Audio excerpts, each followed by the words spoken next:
Representation of the House Democratic Caucus, leadership from committees of jurisdiction that have questions about the actions of the Trump administration as related to the rule of law. Congresswoman, ranking member, top Democrat Maxine Waters, Congressman Pascrell, Congressman Castro, Congresswoman Jayapal, Congressman Cicilline, Congresswoman Watson Coleman, and Representative Hank Johnson. They are here to speak from the standpoint of their committees. I'm not going to characterize their remarks except to say I'm very proud of the work that they have done. Earlier this week, we saw cold, hard evidence that the Trump administration and the Trump family have eagerly intended to collude with Russia, a hostile foreign policy to influence an American election. Today, we learned a former Russian counterintelligence agent was also present at the Trump meeting.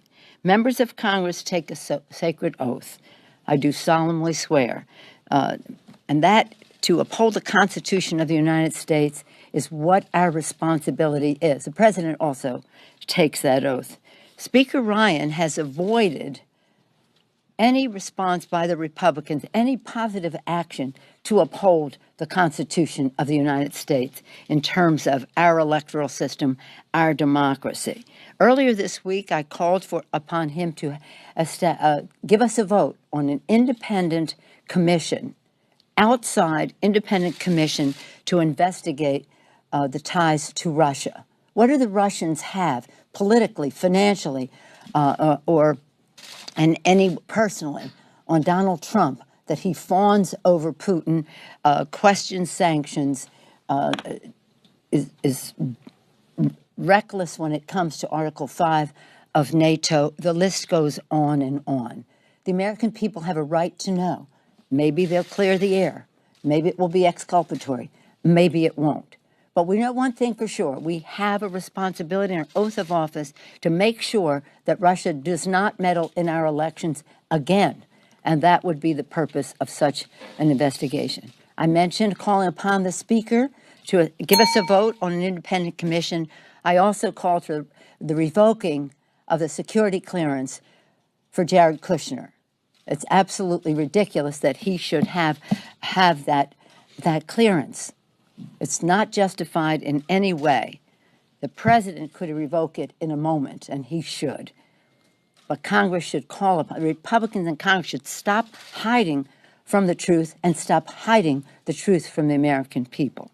I think in light of the actions this week, the emails that we saw related to Donald Trump Jr.'s meeting with the Russians, now we know a counterintelligence person in the meeting as well, that it is important that we see all electronic communication, whether it's direct messaging, Twitter, email, text, whatever it happens to be, among the members of the Trump family and within the Trump administration.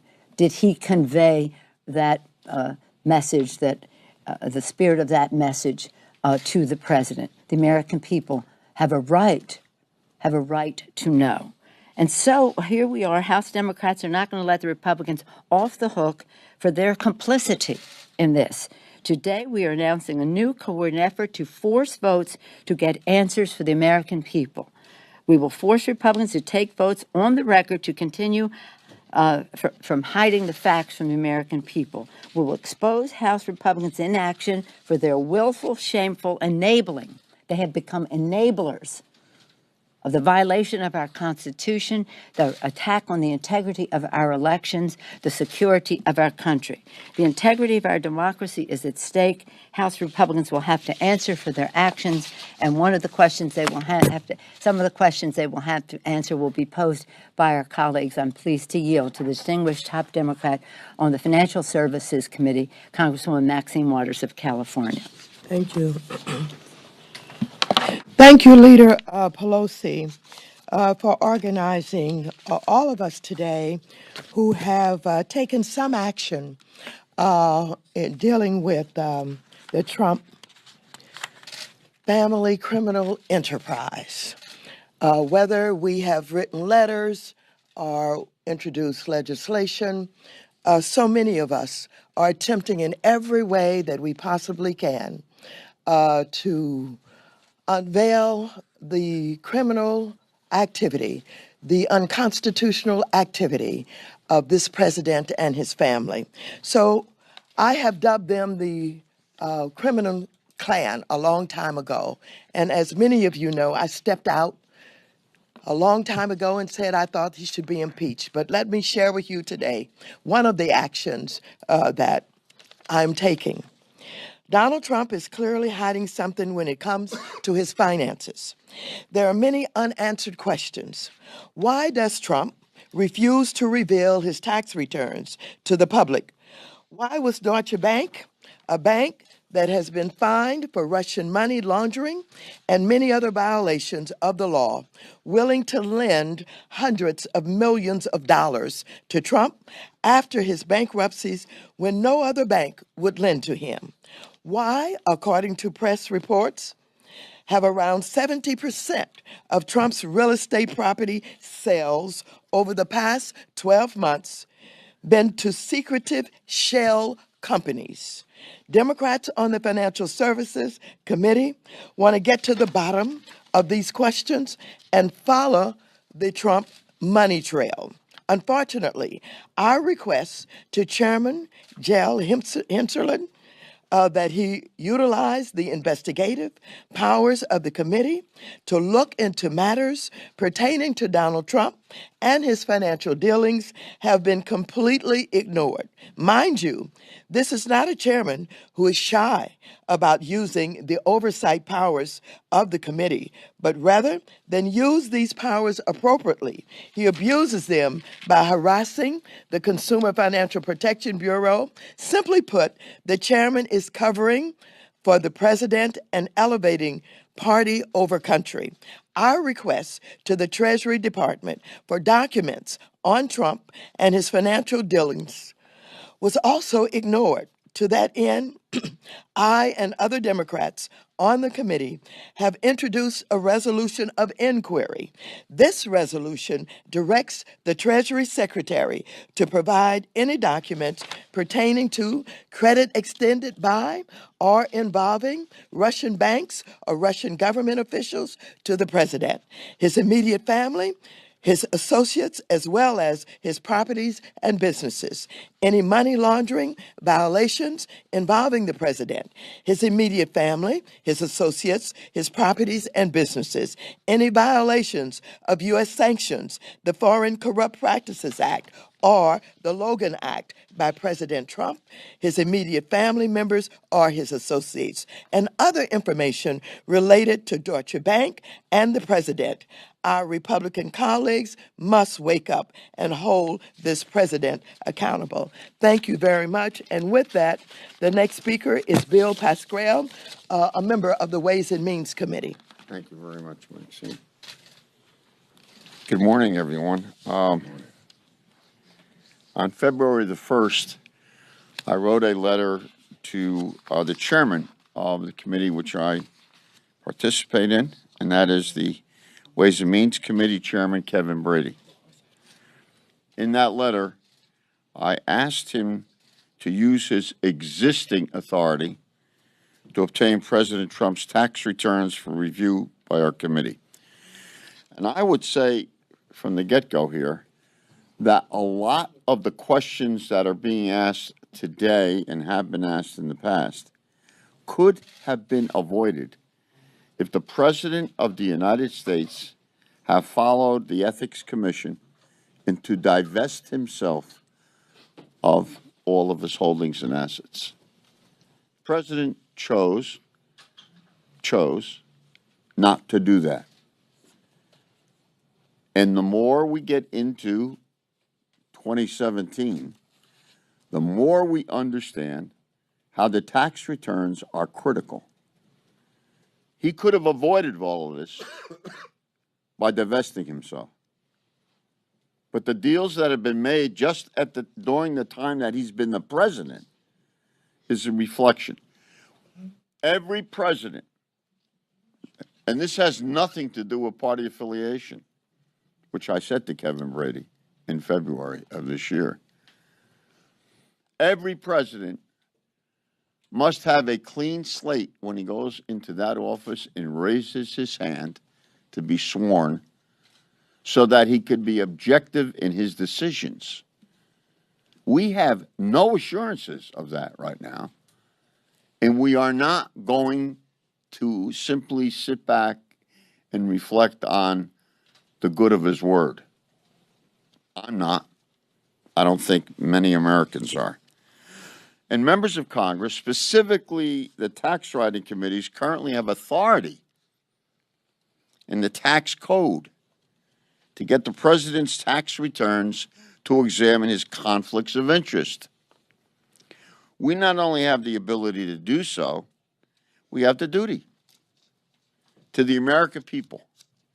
This is especially true given that the president has refused to divest himself.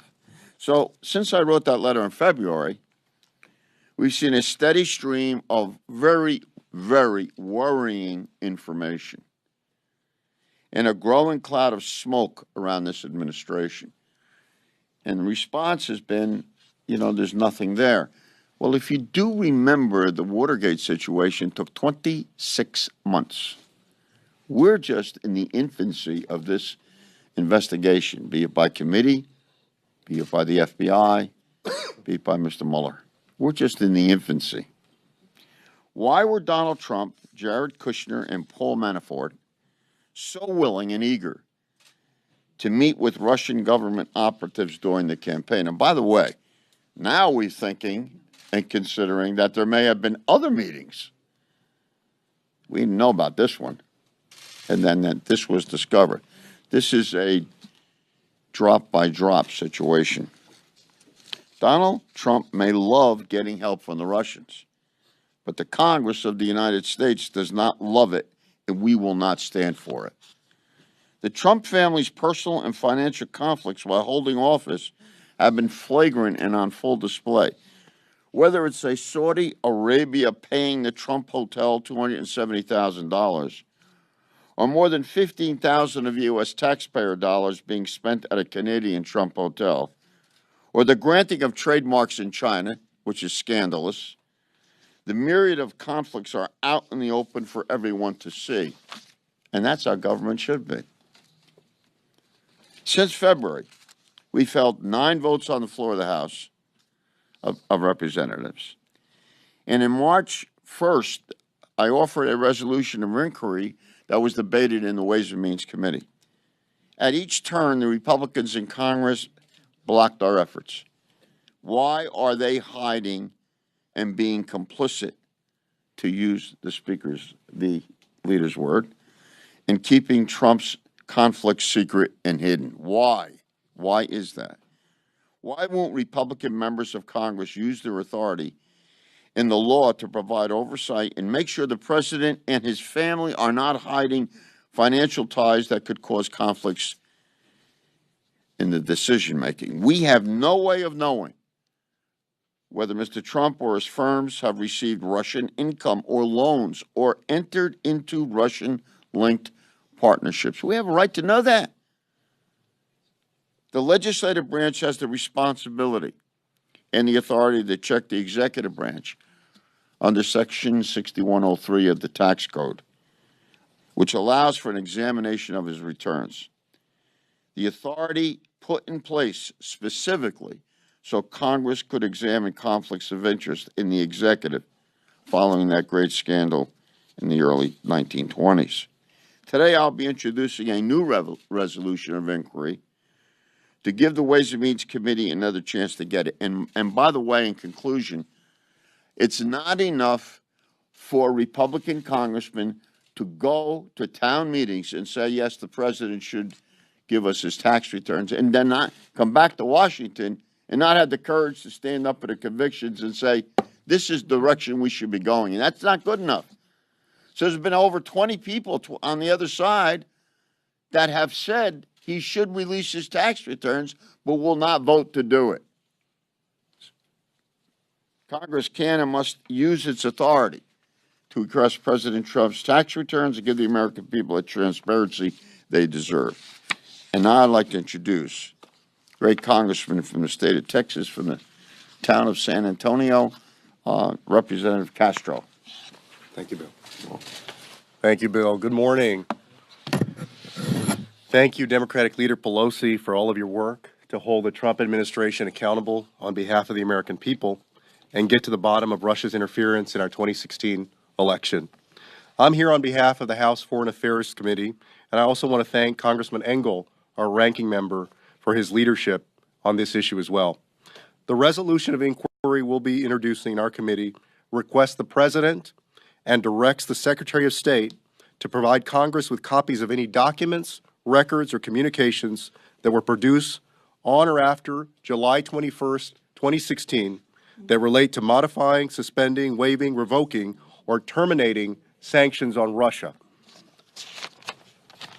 If during the campaign or since the President's inauguration, members of the Trump team have considered altering sanctions on our adversary Russia, Congress and the American people need to know and have a right to know. Democrats on the Foreign Affairs Committee have repeatedly expressed concern about the Trump administration's friendliness towards Russia, specifically when it comes to the issue of sanctions. The United States should be putting more sanctions on Russia, not considering letting up the pressure.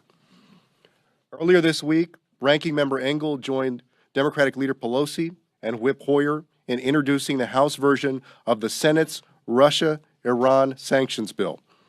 There are no longer any procedural constraints preventing a vote on these sanctions.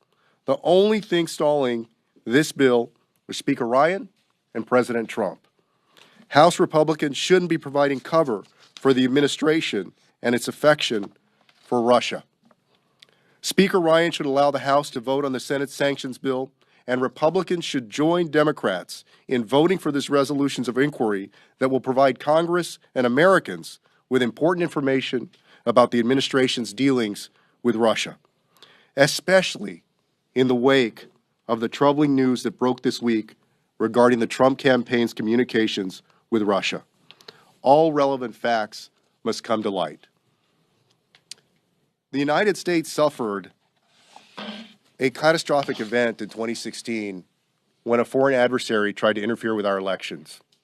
And to do nothing, as the President has done, as this Republican Congress has done, is to invite Russia to interfere again in 2018, 2020, and beyond.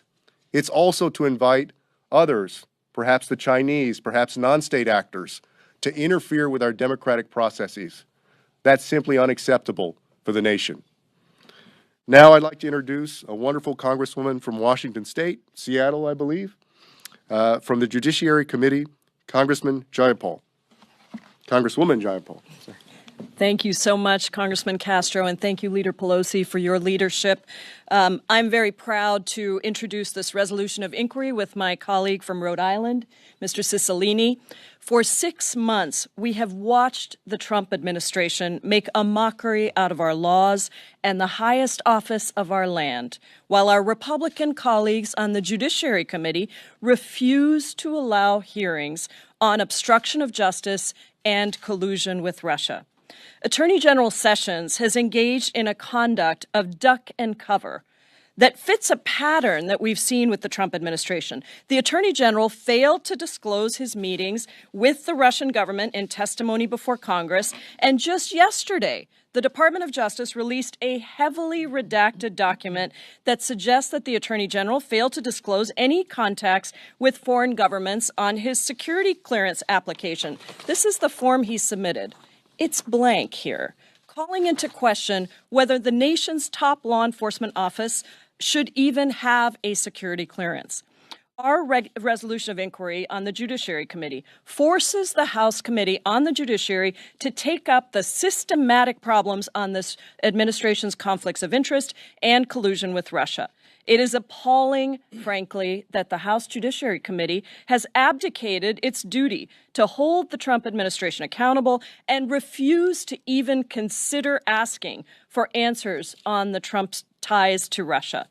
The House Judiciary Committee should follow the example of Republican leaders on the Senate Judiciary Committee who are taking action on the Trump-Russia matter. They know how essential it is to the core principles of our democracy, and the Senate Judiciary Committee is holding some hearings, has requested some information. So just as our Senate counterparts are now going to exercise oversight over Donald Trump Jr.'s meetings with the Russian government, Mr. Cicilline and I will be amending our resolution and will be sending a letter to Chairman Goodlatte to demand more information on Donald Trump Jr.'s affairs. Our committee must do its job, not only on Donald Trump Jr., but also on Jared Kushner's participation in this meeting and the abrupt settlement by the Department of Justice for a related money laundering case involving $230 million that was settled for less than $6 million. That is millions of dollars that the American taxpayers have been denied and have had taken away from them. We have a duty as the Judiciary Committee to exercise oversight over the administration and the Justice Department. The American people deserve better. This resolution that we are introducing ensures that our committee starts actually being a Judiciary Committee, exercising oversight over this matter that is so critical for the preservation of our democracy. And now it's a great honor to introduce the excellent leader, Congressman David Cicilline from Rhode Island. Thank you very much. I first want to say thank you to Leader Pelosi and all of my colleagues who have made the ongoing effort to hold this administration accountable, and I'm very proud to be with them today. I want to thank Congresswoman Jayapal for her leadership on this resolution. I'm proud to join with her in presenting it to the Judiciary Committee. There is no more sacred responsibility that we have than to protect the integrity of our democracy. And we have the privilege and the honor of serving in the Congress of the United States. And in that role, we are guardians of this democracy. And what we have seen, sadly, from our colleagues on the other side of the aisle is that the Republicans are really asleep at the wheel. We're here today pressing these resolutions of inquiry because every day it seems we learn more and more about the Trump campaign's relationship with Russian officials and what appears to be an ongoing effort to obstruct justice and prevent the American people from learning the truth. This is unlike anything we've seen in modern political times. In the last few days alone have brought alarming revelations about the president's son, his son-in-law, his campaign manager, his attorney general, and now another person who was previously affiliated with the Russian intelligence services. And the list goes on, as our leader has said. We've known for a while that Speaker Ryan and the House Republicans don't want to work with us on the critical issues facing working families in our country. They don't want to work with us on jobs, on tax fairness, on infrastructure, on workforce training, on health care, or making college affordable, making home ownership more sustainable, or retirement more secure. But what's most outrageous is that now, after 6 months of Republican rule, we know that they don't even want to work with us to make sure the American people know the truth about Russian interference in our elections. And they don't want to work with us to make sure that it never happens again. There is, as I said, no more serious responsibility than we have than protecting our democracy. And the American people deserve members of Congress who take this responsibility seriously. And so that's why our resolution will force the production of evidence relevant to some of the most egregious actions that the Trump administration has taken to date. As members of the Judiciary Committee, we want to know, and our constituents want to know, and they're really demanding to know, what is the full extent of the ties between Donald Trump's inner circle and the Kremlin? Was James Comey fired to hide the truth about Donald Trump's ties to Russia or collusion between the Trump campaign and Russian officials? Did Jeff Sessions violate his recusal when he participated in the firing of James Comey? And there are many other additional questions which our resolution will attempt to answer. It's our intention to bring this before our committee and demand that these facts be presented so that we can understand exactly what has happened in our country. And as I said, make sure that it never happens again. We've really crossed into unprecedented territory. And I fear that we are witnessing a betrayal of our nation that is unlike anything we've ever seen before in American politics. And we have a responsibility to uncover the truth and to lay the facts bare for all to see and judge for themselves. And our resolution will help us do that. And now I have the great pleasure of introducing my friend and colleague, the distinguished gentlelady from New Jersey, Bonnie Watson-Coleman, who serves on the Homeland Security and Oversight Committee. Thank you. Thank you, David. Good morning.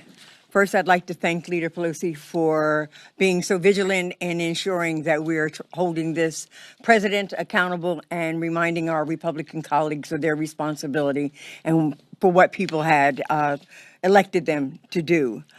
Each day, American taxpayers ask this administration for a balanced budget, for good-paying jobs and living wages and affordable health care, but instead they're given lip service as the president and his adult children enrich themselves at America's expense.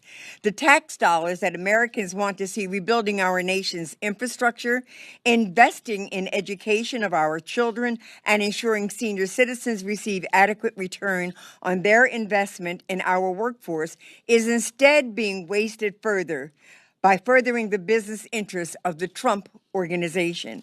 My resolution would call on the Department of Homeland Security to provide the Committee on Homeland Security with all the information and documents that it possesses related to payments made by the agency for the Trump organization or Trump family member travel in furtherance of Trump organization businesses.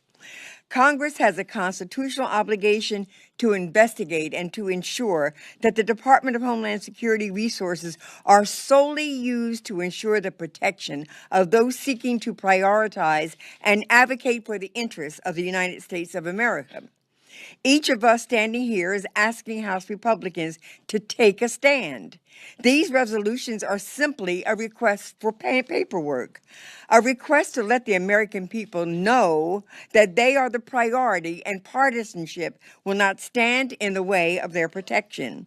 I've even offered an amendment in the committee to ensure that conflicts of interest like this one do not happen, and it was defeated. These votes are indicative of their loyalties to this president instead of the men and the women who elected them to serve. The Committee on Homeland Security has a duty to shield the homeland and protect Americans, which is why I urge my colleagues to investigate these expenses to ensure that our United States resources are targeted toward true security needs and not lining the pockets of the president. Approving this resolution would be the first step towards providing answers to the American people and preventing further misuse of the tax dollars to line the pocketbook of a president who has made it clear that this nation's best interest is not his priority. And with that, I yield to Representative Johnson from Georgia, Ranking Member on Transportation and Infrastructure. Thank you, and I want to thank the the leader, Nancy Pelosi, for convening us here today and for leading our caucus during these very difficult times that we're in, when up is down and down is up for some people. But the truth, ladies and gentlemen, will set you free. When Donald Trump took office on January 20th, he rendered himself at that time in violation of a lease that he had with the citizens of the United States of America for the renovation and management of the old post office here in Washington, D.C.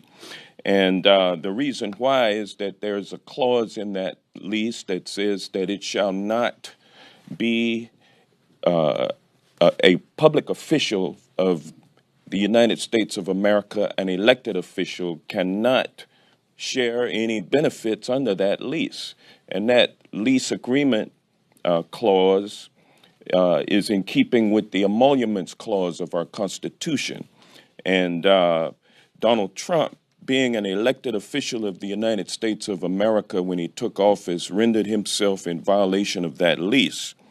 And since that time, members of the House Committee on Transportation and Infrastructure have sent a total of 5 letters to the General Services Administration requesting critical information related to the apparent breach of the terms of the old post office lease with the Trump organization and the potential conflicts of interest raised by President Trump's role as both landlord and tenant at the old post office building. The agency has either ignored or sent inadequate responses to each of those letters. The Trump Old Post Office LLC is a corporation completely owned and controlled by President Trump and his three oldest children who have very minor interests. The lease agreement explicitly prohibits any elected official of the U.S. government from serving as a lessee or from obtaining any benefit that may arise from the lease. Specifically, the lease states, quote, "No member or delegate to Congress or elected official of the government of the United States or the government of the District of Columbia shall be admitted to any share or part of this lease or to any benefit that may arise therefrom."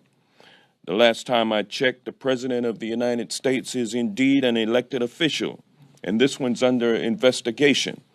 Ranking members DeFazio and I introduced a resolution of inquiry to force GSA to produce the following documentation. One, all guidance or direction to the acting administrator or other GSA staff regarding responses to requests for information from members of Congress and ranking members of committees.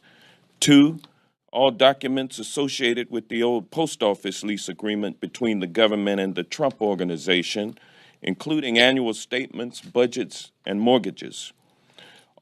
And three, all legal memorandum opinions regarding the old post office lease agreement. We need to assure the taxpayers that President Trump is not enriching himself while serving in the ultimate position of public trust. As ranking member of this subcommittee, I consider this to be my top priority. And I urge my Republican colleagues to stop protecting the financial interests of Donald Trump and start following the law and the Constitution and resolve this issue for the benefit of the American people. Thank you. Thank you very much. I thank my colleagues for their very thoughtful work on this subject to get the facts involved here. We have also been joined by our colleague, the most senior freshman. He was sworn in the day after just shortly right after the election, before January, from Philadelphia. We began our conversation about the Constitution of the United States, which was written there, values of our country, and it said we will support and defend the Constitution. So in terms of our values, in terms of our founders, in terms of the defense of our Constitution and our country, I'm pleased to yield to the distinguished gentleman, most senior freshman Dwight Evans of Philadelphia, of Pennsylvania. Thank you. Good morning. Thank you, Leader, for the introduction. The leader is correct. In Article 1, Section 1, it talks about the power being inherited in the Congress and that we have a responsibility and an obligation to the people of this nation. Secondly, also the issue around national security. As you have heard from all of my colleagues, they have talked about the importance of the transparency and that we have a message to the people about accountability. That is something that we do not take lightly, and it is something that we all recognize that we need to raise the consciousness to the people about the need to have transparency and openness. So I thank the leader and all my colleagues here who are ranking members and senior members for their leadership collectively. This should not just be a Democratic issue. Republicans also should be deeply concerned. This transcends politics. This is about putting the country first. So when the leader expressed that she did, coming from the city of Philadelphia with the Constitution of the United States, that's what they did. They put the country first. And again, we're ready. And thank you very much, Leader. Thank you. Thank you, Mr. Evans. I'm sure that our colleagues will be pleased to take any questions you may have. I just want to lead off this section this way. We talked about this earlier. When the president was a candidate for president, he said, I could shoot somebody on Fifth Avenue and nobody would really do anything much about it because he was held in such high regard by himself, for sure.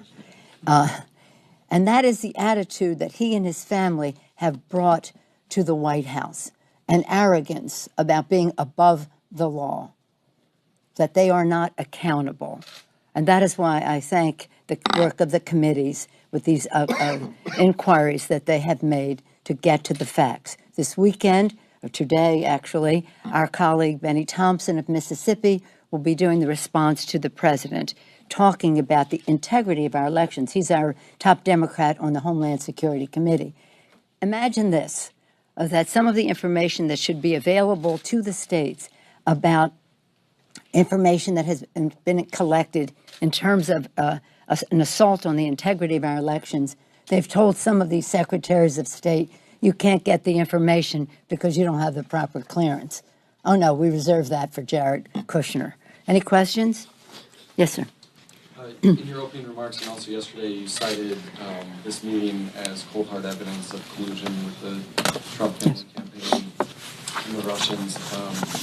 You heard from Congresswoman Waters saying that she's thought for long that President Trump should be impeached, and then you had Brad Sherman and Al Green both introduce articles of impeachment this week. Do all these inquiries that you're talking about this morning, do they need to be answered and investigated before you're ready to support impeachment, or what's it going to take for you to vote? Well, the Republicans, I think the facts will be self-evident. Maybe they will be exculpatory of the president. Maybe they will not. But there is evidence, clear evidence, that we need to know more, and we should not close that path. But let me just say what I did say yesterday, because I think it's really important for people to know, as my colleague, Mr. Cicilline, we've gone into new territory this week with the Trump Jr. Statement. Donald Trump Jr., Jared Kushner, Paul Manafort, and the Trump campaign. And then we're finding out who else was in the room.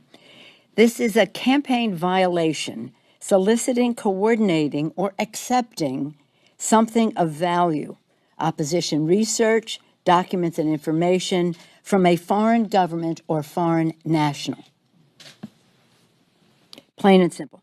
Criminal conspiracy to defraud the United States, impeding the lawful administration of a federal election, or to make an offense against the United States, cyber crimes, hacking against U.S. citizens, the Clinton campaign.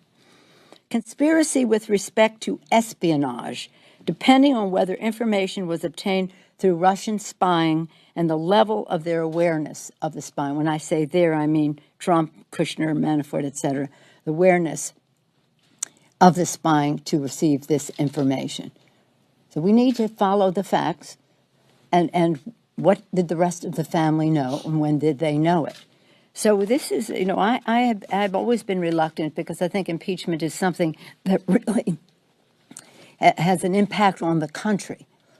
So when the facts are clear, the law is certainly clear. When the facts are clear, then this Congress will make a decision in that regard.